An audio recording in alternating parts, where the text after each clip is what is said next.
Bismillahirrahmanirrahim. Assalamualaikum warahmatullahi wabarakatuh. Selamat pagi anak-anak. Kaifa halukum malam? Ana bi khair walhamdulillah, Ustaz. Syukran. Anak-anakku yang Bapak sayangi, untuk IPS pada pertemuan pagi ini Bapak mau membahas dulu, mengevaluasi dulu hasil dari pengayaan materi yang kemarin. Ternyata hasilnya itu sangat memuaskan sekali untuk Pak Fatah yang bagian IPS ini, ya. Jadi nanti Pak Fatah tidak perlu membahas semua soal seperti biasanya.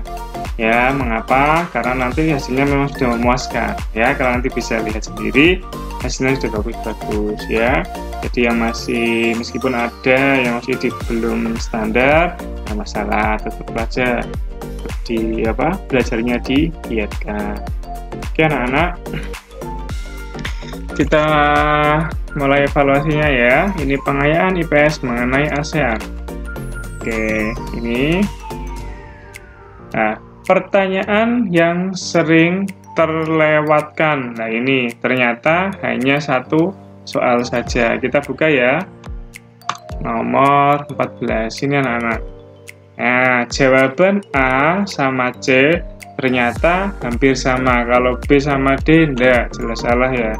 Yang paling betul adalah C sama A. Tapi di sini yang betul adalah C dengan 37 anak, yang A dengan 33 anak. Kita langsung coba ya ke pertanyaan nomor 14. Kita ke nomor 14. Ini kurang besar, Pak Fatah perbesar dulu. Nah, ini ya 14 tadi. Perhatikan gambar di bawah ini. Bangunan bersejarah tersebut berada di salah satu negara ASEAN. Nama bangunan tersebut berasal dari negara. Lah, ini mungkin memang sengaja Pak Fatah ini kan belum menjelaskan tentang beberapa bangunan yang menjadi ikon atau monumen sebuah negara yang masuk dari organisasi ASEAN.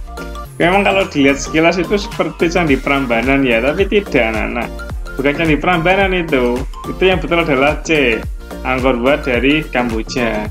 Sebenarnya ini kan tugas pertama Pak Fatah dulu kan sudah mencari ini ya, melihat ASEAN dari segi kebudayaan, sosial, dan dari monumennya setiap negara. Nah, seandainya kalian menjawab 10-nya itu, nanti mungkin kalian akan tahu. Cuma bukan beberapa sih ya, banyak yang tugas pertama dulu, yang minggu pertama ya, mungkin masih awal mula pertemuan kita di daring itu, Pak Fatah suruh menyebutkan 10 negara, itu ditulis semua, ternyata ada yang 4, ada yang 3, bahkan ada yang 1. Ya, padahal itu seharusnya 10. Nah, kalau memang 10 itu sudah kalian kerjakan dengan mandiri, maka sebenarnya sudah tahu jawabannya nanti. Ya, contohnya apa ya? Tadi ada, nggak salah 37 ya, 37 anak, ternyata jawabannya betul. Ya, berarti Pak Fatah positifnya, Pak Fatah positif thinkingnya, husnudonnya, berarti anak ini sudah betul mengerjakan mandiri dan pas tahu kalau Kamboja itu punya Angkor Wat. Gitu anak-anak. Ya enggak apa-apa. Pak Fatah suka trial error namanya ya. Kita coba gagal sampai berhasil nanti. Karena kalau kita gagal artinya kita salah ya, maaf kita salah, tapi kita sendiri yang buat kesalahan itu cepat sekali kalian paham dan menemukan mana yang benar. Tapi kalau kalian salah atau benar bukan dari kalian sendiri ya, itu nanti hasil endingnya, hasil akhirnya itu nanti kurang memuaskan anak-anak. Kalian gampang lupa karena kalian bukan yang mengalami sendiri. Alangkah lebih baiknya jika kalian yang mengalami sendiri itu, maka akan cepat sekali nanti. Ya, jadi kerjakan dengan mandiri, biar nanti tahu mana yang salah, mana yang benar, dan kalian merasakan sendiri, bukan orang lain. Ya, karena soal ini, pembelajaran ini, muridnya adalah kalian, bukan yang lain. Ya, jadi silakan dialami sendiri semua proses pembelajaran. Oke, kita lanjutkan anak ya. Nah ini contoh ya, langsung ke ini. Nomor 1, nah ini yang betul sudah banyak. Oh, nomor 2 ini yang hijau banyak. Kalau kemarin kan ada B, C, D, misalkan selain jawabannya benar itu hampir 40-30%. Kali ini kan paling 10%. Nah, ini sudah banyak, sudah memuaskan anak-anak. Tidak berupa WhatsApp bahas panjang lebar, dan juga setelah kalian mengerjakan kan sudah tahu jawabannya mana yang benar, mana yang salah. Sekali lagi Pak Fatah buka, silahkan. Kalau masih ada yang bingung, bisa tanya Pak Fatah ya, bisa wapri. Nanti nunggu Pak Fatah membalas. Oke, kita lanjut ke materi anak-anak ya. Oke, sekarang kita akan belajar tentang materi peta negara anggota ASEAN. Ya, nanti karena ada beberapa tipe pembuat soal itu tidak semudah yang kita bayangkan, artinya langsung Indonesia dan misalkan negara selain negara yang hasil ekonominya selain dari pertanian dan perkebunan. Karena kamu sudah tahu ya, kalau langsung tulis oh Singapura lah, nanti ada pembuat soal yang tidak seperti itu. Nanti jawabannya itu berupa peta lah. Ini yang kalian nanti harus mengetahui. Jadi nanti ada dua level. Satu level kalian harus mengetahui secara pengetahuan, artinya jawabannya tadi adalah negara Singapura ataupun negara Brunei ya. Yang kedua, kalian dituntut membuat soal itu harus tahu letak petanya di mana. Kalian kalau sudah bisa tahap 1, tahap 2-nya ini belum berhasil ya, percuma saja. Ada yang tipe soal begitu. Kalau Pak Fatah kemarin baru tahap 1 ya, karena kita masih awal. Jadi Pak Fatah cukupkan dari pengetahuan dasar dulu. Kalau ini kita sudah masuk ke tahap 2. Jadi jawabannya adalah berupa peta. Makanya kalian nanti harus tahu, oh kalau Singapura itu di mana letaknya, Indonesia di mana, Filipina di mana, itu kita bahas pada pagi hari ini. Kita mulai. Oke. Ini langsung Pak Fatah buka semua. Ya, nanti setelah ini ada semacam bisa kalian mainkan sebenarnya. Nanti ingatkan Pak Fatah untuk membagi PowerPoint-nya, untuk share PowerPoint-nya biar kalian bisa coba di rumah tebak-tebakan dengan diri kalian sendiri. Oke. Cara menghafalnya anak, jangan kalau bisa mulai yang dari diri kita sendiri, berarti yang paling dekat. Indonesia ini ya, yang warna biru ini kan mudah. Ya, milik kita negara sendiri. Nah, langsung kita ke negara tetangga. Langsung ke sini ya. Ini Malaysia. Jadi ini anak-anak yang hijau ini, nama ini itu Malaysia. Makanya negara tetangga ini karena berbatasan langsung dengan Kalimantan.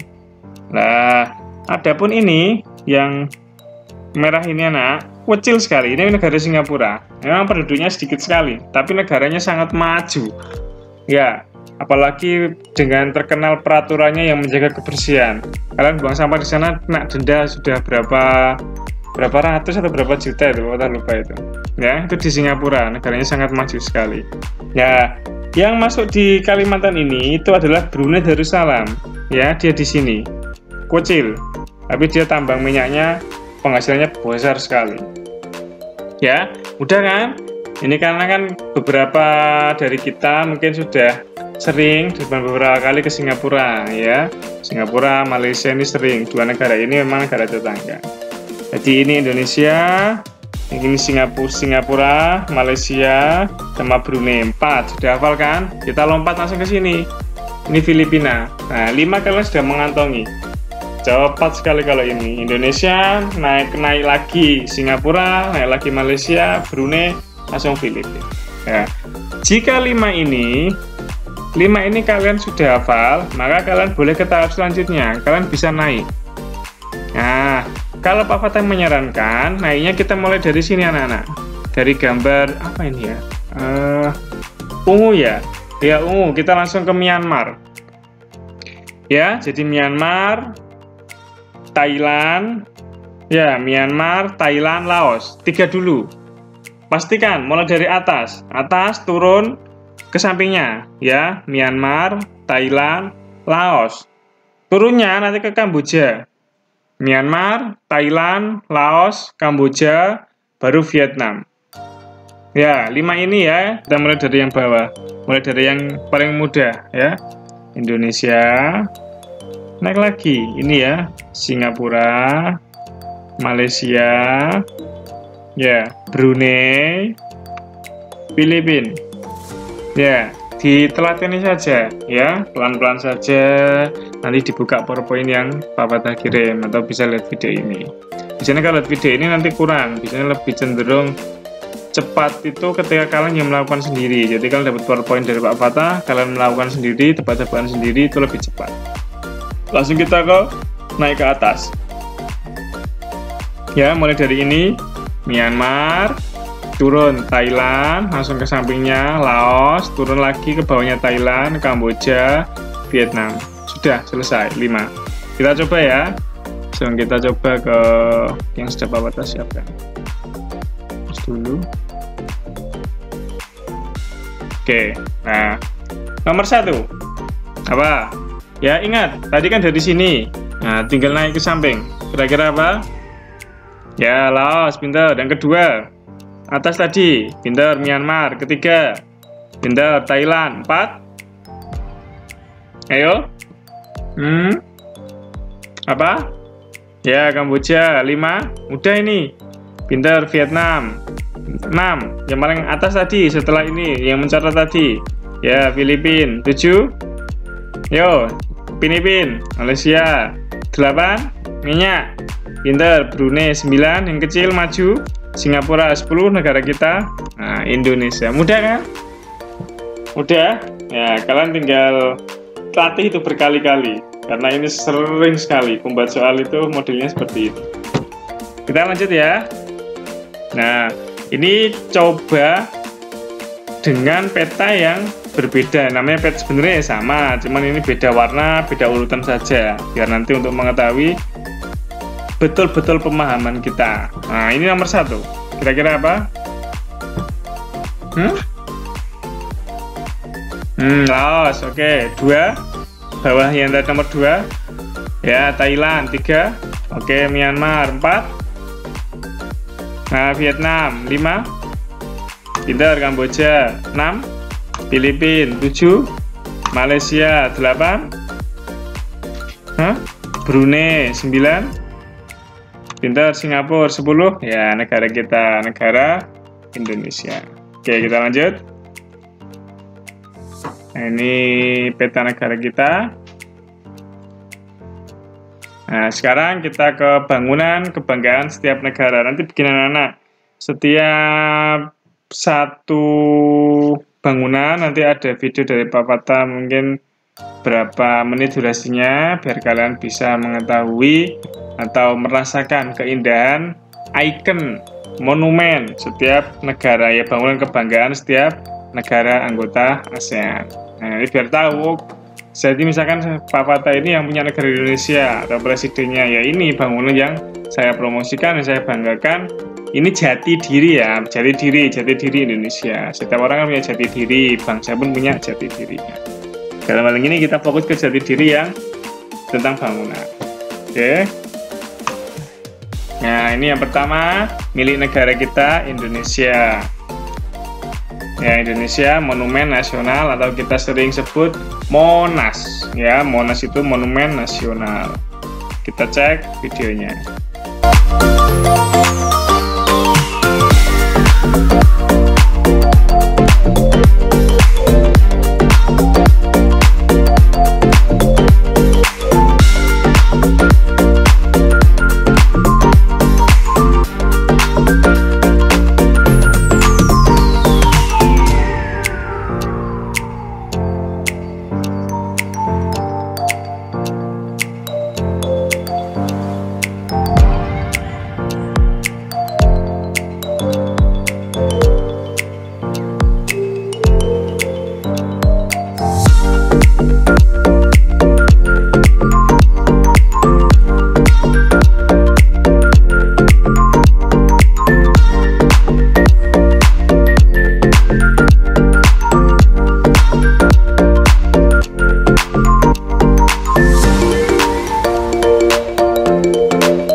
Ini apa?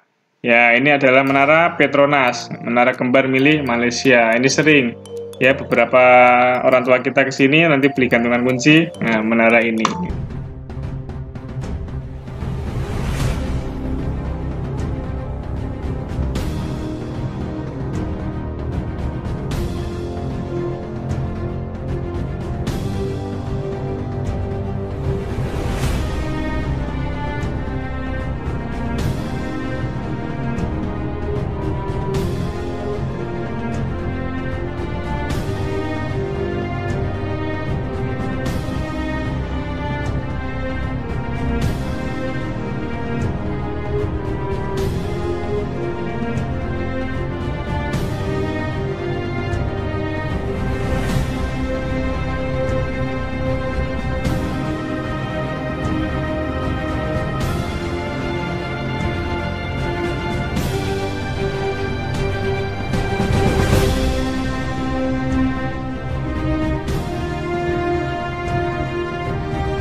Yang ketiga ini ya, ini yang sudah tidak asing lagi ya, patung ikan yang berkepala singa atau merlion milik Singapura. Kita cek videonya.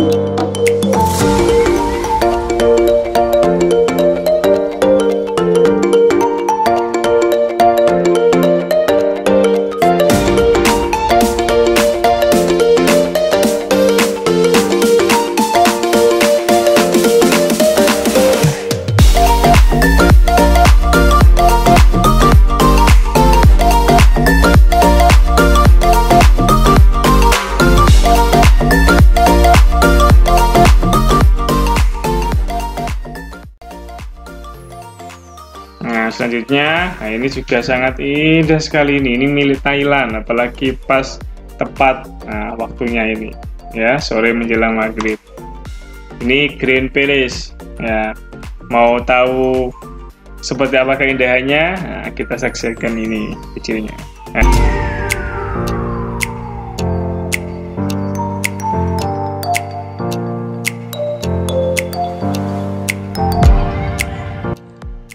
Nah, ini Swedagon, ya. Ini Ababes, nama yang paling sering keluar itu adalah yang ini, yang Swedagon. Ini milik Myanmar. Nah, biar jelas kita langsung lihat.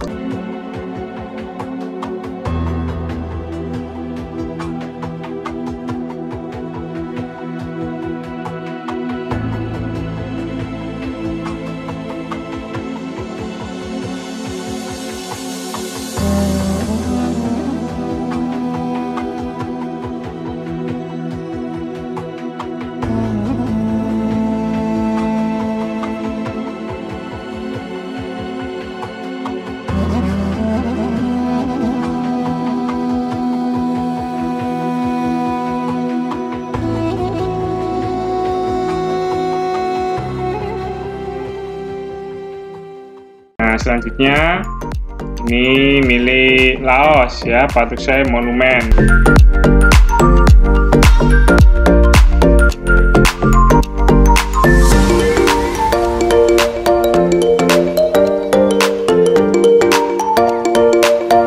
Nah, ini wah, indah sekali masjid ini, besar sekali.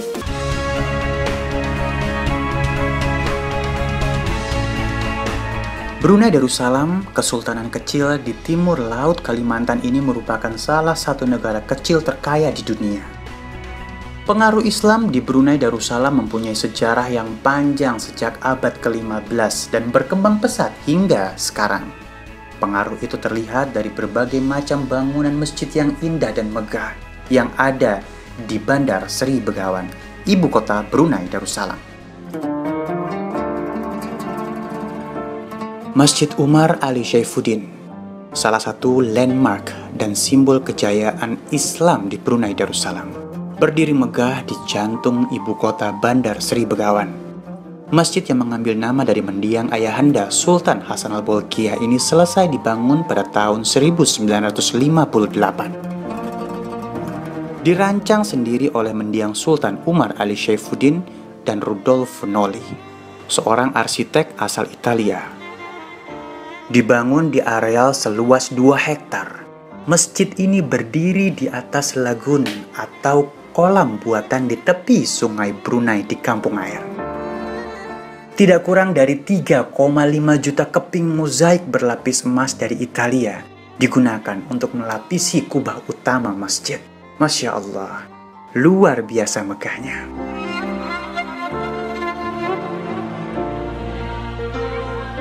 Sebuah replika perahu mahligai kerajaan milik Sultan Bolkiah pada abad ke-16 dibangun di atas laguna ini di samping masjid. Bangunan ini dibangun untuk memperingati 1400 tahun nuzulul Quran di Brunei Darussalam.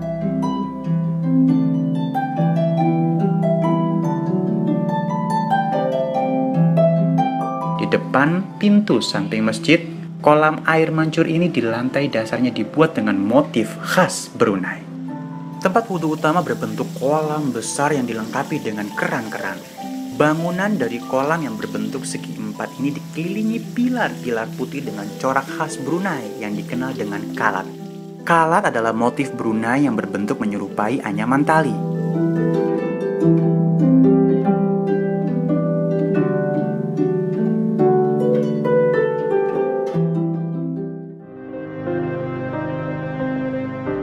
Masjid ini memadukan secara unik unsur Renaissance, arsitektur Italia dengan nuansa yang bernilai Islami.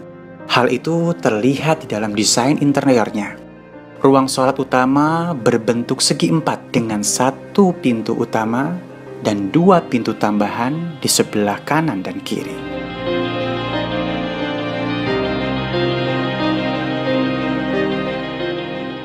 Alhamdulillahirrahmanirrahim. Saat ini Ali sudah bersama Ustadz Mudim, ya. Senang sekali beliau ada bersama kita.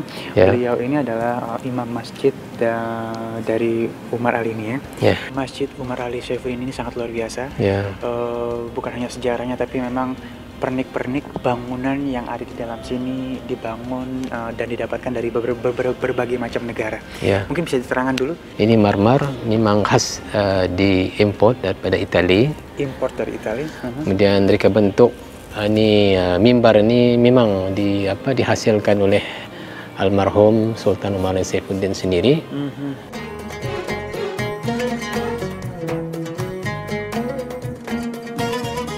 Bagian berikutnya adalah mimbar untuk khatib salat Jumat. Mimbar ini dibuat dengan 2 tingkat. 1 untuk muazin yang membacakan ma'asyir dan 1 lagi yang lebih tinggi untuk khatib Jumat. Dinding mimbar terbuat dari marmer Italia dengan pilar-pilar dari granit Shanghai. Bagian atas mimbar terdapat 2 kubah kecil serupa dengan kubah utama lengkap dengan kumpulan mozaik berlapis emas yang melapisi kubah tersebut.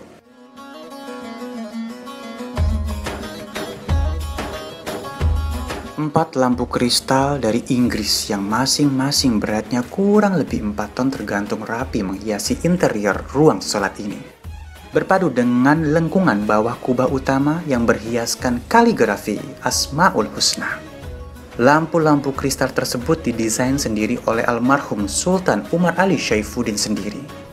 Mengambil corak Melayu Brunei yang dikenal sebagai air muleh. Sungguh, desain yang sangat indah dan penuh dengan makna.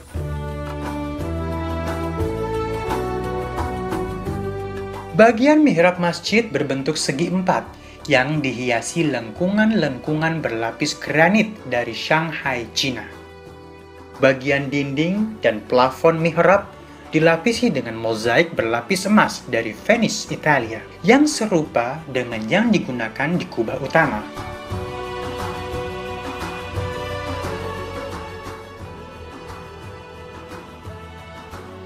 Ya baik, ini kita di bagian depan ya. Imam di sebelah sini, di bagian depan. Ada keunikan apa aja mungkin dari karpetnya? Alhamdulillah, ini karpet daripada Iran, Persia. Jadi ini sudah merupakan ratusan tahun sudah dipunya karpet ini. Yang ini ya? Yang ini ratusan tahun dipunya usianya lah.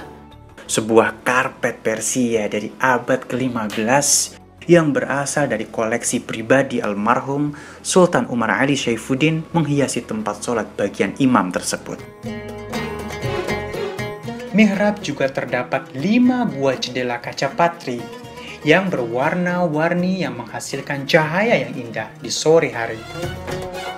Masjid ini mempunyai 34 jendela kaca dengan rangka tembaga tempa buatan Inggris.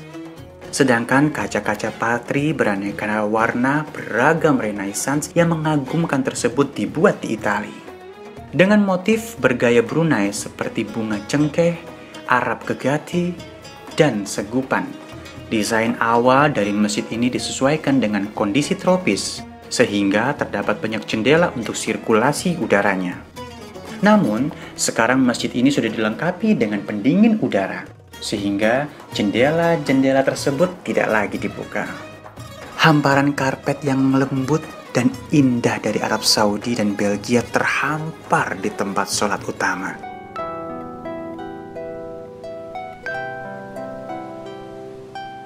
Nah, ini speaker dalam sini ya? Memang lah, ini speaker ini khas dari awal sudah. Jadi benar-benar rapi. Terus udah gitu ada ornamennya ya, jadi orang tidak tahu ini speaker ya.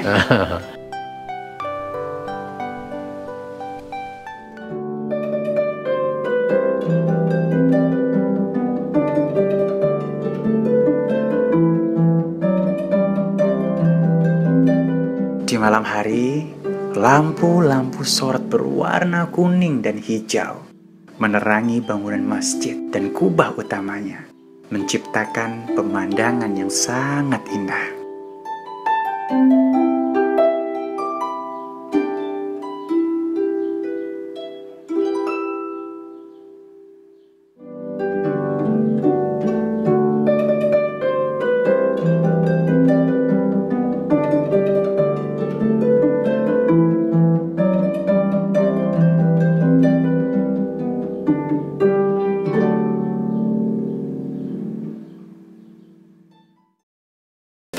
Nah, ini hotel ya milik Filipina, Trump Tower Manila.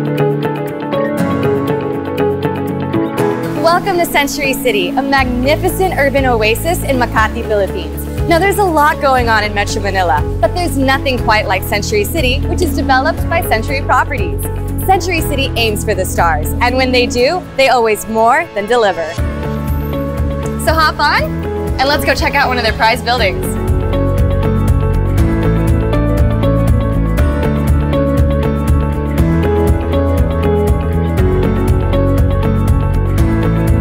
Eliza.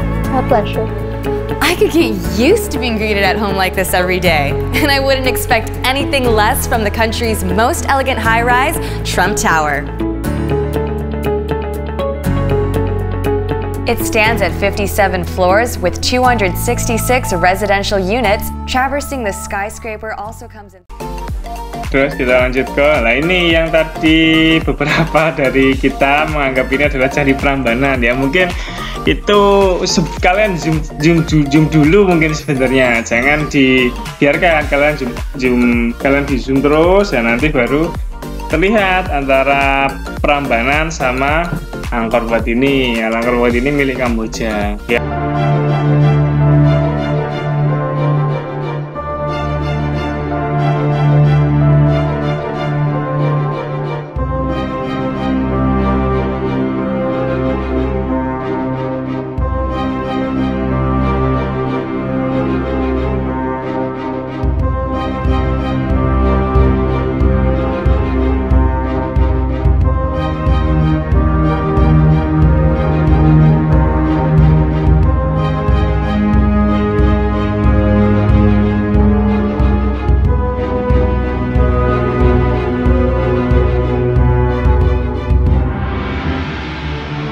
baru dibangun ya.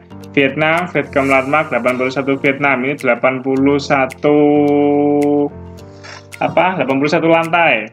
Nah ini baru ini 81 lantai, ini tertinggi di Vietnam bangunan ini. Ini sama ya, ada marketnya, ada hotelnya ya, kalian masuk sudah kebutuhan terpenuhi semua di sana.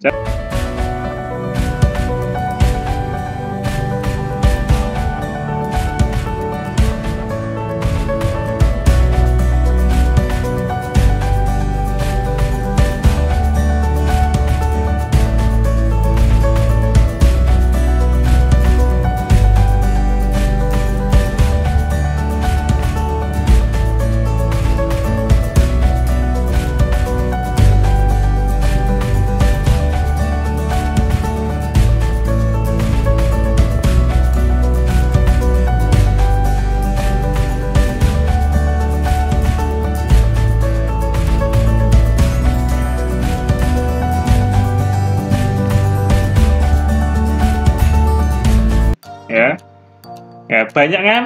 Sudah banyak sekali pilihan untuk study tour kita kelas 6 ya. Kita berdoa semoga nanti kita bisa di salah satu lah di antara 10 itu. Ya meskipun salah satu jangan ke Monas. Ya kita sudah, maksudnya itu kan sudah lokal milik kita sendiri. Kalau bisa kita mencicipi ke luar negeri sehingga kita bisa ada perbandingan. Kalau kita nggak pernah keluar dari wilayah kita itu bahasa Tawataya itu letak tasyakur, letak syukur itu ketika kita bisa membandingkan ya. Perbandingan itu tidak untuk menghina, enggak, untuk mengetahui seberapa kita itu bagaimana sih menurut kita. Lah itu kan kita perlu ukuran, perlu tolak ukuran. Pak Fatah itu tinggi apa pendek? Ya tergantung ukurannya. Kalau ukurannya yang 2 meter Pak Fatah ya pendek. Kalau ukurannya anak bayi ya tinggi. Sama dengan kalian. Kalian pendek apa tinggi tergantung ukurannya. Kalau ukurannya sama semua dia tinggi loh. Begitu nah. Nah itu namanya bentuk tasyakur. Makanya kita harus perlu keluar dari wilayah kita biar kita tahu seberapa Allah itu memberikan nikmat sama kita. Oh ternyata Allah itu memberikan nikmat banyak, kebutuhanku tercukupi, orang tua sayang sama aku. Oh teman-temanku ketika adzan belum sholat, aku sudah sholat ketika di hati jalur. Ini kan berarti kan perlu tasyakur. Oh teman-temanku ketika belajar itu banyak mainnya, oh aku ternyata masih rajin loh. Ini bentuk tasyakur kita. Kita perlu tahu seperti itu. Nah, ini nanti ilmu sosial, itu interaksi. Nantilah IPS kita bahas tentang interaksi kalau udah saatnya. Yuk, sudah selesai anak-anak. Oke. Pertemuan kita pada pagi hari ini Pak Fatah cukupkan sekian. Ingat pesan Pak Fatah ya, jangan mudah putus asa, jangan loyo gara-gara pandemi ini. Cari kebahagiaan kalian sendiri-sendiri. Setiap orang punya kebahagiaan sendiri, silahkan ya, biar kita tidak jenuh, carilah kebahagiaan itu. Tapi ingat yang positif, tidak boleh yang negatif. Kepala tetap mengingatkan bagi yang perempuan-perempuan muslimah yang sudah kelas 6, sudah mulai balik, jangan lupa yang sudah mulai balik ya, jangan lupa akun-akun sosmed, status WA, IG, TikTok, apapun itu dan sebagainya yang banyak sekali ya. Jangan pernah kalian membuka aurat kalian. Itu akan terekam. Dosanya nanti nambah terus setiap orang melihat. Ya, jangan sampai begitu. Tidak boleh. Nah, ini pun berlaku untuk laki-laki juga. Ya, tidak berjilbab ya. Iya, laki-laki ngapain berjilbab? Laki-laki juga begitu. Ketika kalian mau ngupload status, bahasanya dijaga. Kalian itu sering upload game-game yang nari-nari dan sebagainya. Kalian lihat dan tarian itu pantas enggak seorang muslim seperti itu? Nah itu perlu kalian pertimbangkan ya. Karena kalian tidak hidup sendiri. Kalian membawa nama orang tua, nama sekolah, nama guru. Kira-kira kalian pantas gak saya jadi muridnya Pak Fatah kok perilakunya seperti ini, update statusnya seperti ini loh. Itu kalian juga harus berpikir nak. Ya sama juga dengan Pak Fatah. Pantas gak Pak Fatah guru kalian perilakunya seperti ini ya. Jadi kita saling menjaga ya. Nah saling menjaga dalam Islam itu namanya waro ya, hati-hati biar tidak banyak fitnah, karena fitnah itu nanti ke agama itu nanti ke Allah. Oh alah ternyata Islam itu seperti ini, alah Allahmu seperti ini loh, itu loh bahayanya ya. Kalian Pak Fatah sudah anggap besar, Pak Fatah mulai ajak berpikir lebih dalam biar enggak senang-senang terus ya. Bisa seperti itu, harus ada batasan ya. Cari kebahagiaan sendiri tapi batasilah kebahagiaan. Dan anak itu dari Pak Fatah. Terima kasih sudah mendengarkan video dari Pak Fatah. Jika ada kesalahan, Pak Fatah minta maaf. Assalamualaikum warahmatullahi wabarakatuh.